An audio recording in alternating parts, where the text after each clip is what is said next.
What's up, y'all? Welcome back to my channel, Secret Life of E. Of course, I'm E, and you know I'm out here holding it down for that girl who's getting it and grinding, getting a couple coins and learning a few lessons. If you haven't already, make sure you take a quick second and subscribe to my channel, and also don't forget to turn on those post notifications because you know you need to know when I drop a video. So today I want to talk all things credit, my credit score, how I messed it up, and how I'm trying to get it back on track. So let's jump into it.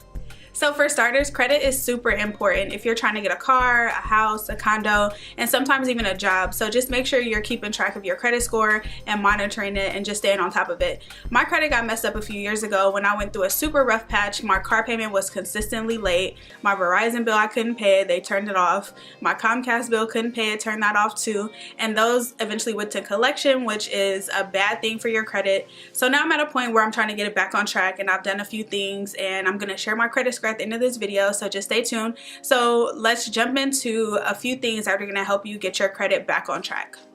So the first thing is to check your credit score. Most people think that checking your credit score is a bad thing and it hurts it, but really it doesn't. I personally use Credit Karma, and it gives you I think 2 credit scores, and yeah, I just frequently check it. I like to check it once a month just to make sure things are going okay and to see like the increase, because I've been seeing that lately. And also with all these fraud people and people doing scams and identity theft and all that good stuff, you want to make sure you're keeping track of what's going on with your credit, because if you never check it, by the time you go to get a house or a car or whatever the case, if there's something bad on there, you want to be able to catch it before you get to that point and clean it up. So always check your credit and keep track of what's going on with it.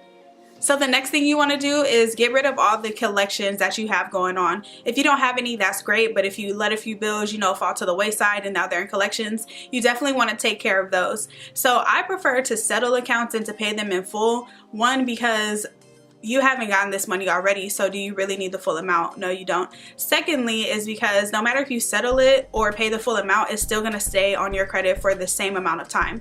So why not just pay a little bit less and get the same result basically? So what you do is you call the number on the letter and you work out a deal and say, hey, this is how much I have, this is what I owe, and usually they're really able to work with you and get those things off of your credit under the collection tab at least. So definitely get rid of all those collections that you have. So this next one is pretty obvious, and that's just to pay your bills on time. I totally understand that things happen and sometimes you just can't, and that's okay, but you have to communicate when you're unable to pay your bills, especially the bills that are directly connected to your social, because those are the ones that will go to collections and will have your credit looking crazy. So always pay your bills on time and always communicate if you're unable to do so.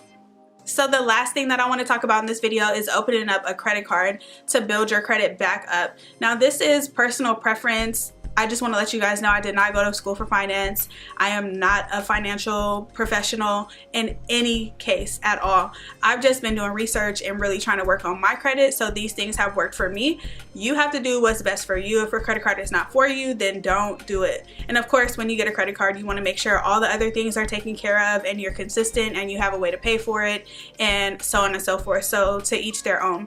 But for me, I opened up a credit card, a secured card, for my first credit card. And what that means is you give the bank or whoever a certain amount of money, and it's kind of like a deposit. So if you don't pay your bill, they'll take that deposit money out. I chose that route because I've never had a credit card, and I just wanted to make sure that I got the swing of it before I go, you know, jump all in.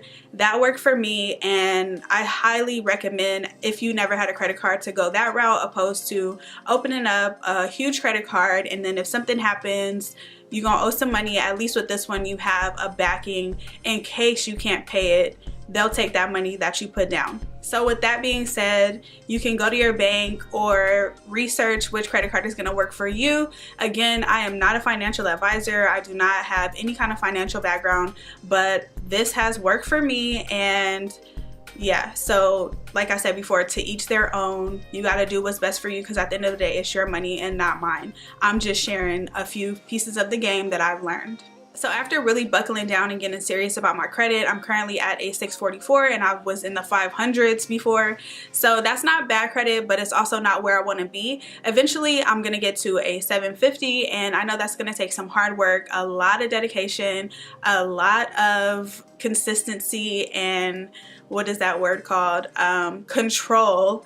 So I'm definitely going to take you guys on this journey because credit is super important, and whatever I do that helps me out, I hope that I can share with y'all to help y'all out. If you like this video, hit that thumbs up, and also don't forget to subscribe because you know I will be around continuing the conversation about that real stuff. And also check out the Instagram and the Twitter at _secretlifeofe to keep up with the day-to-day. And until next time, I'll see you guys later.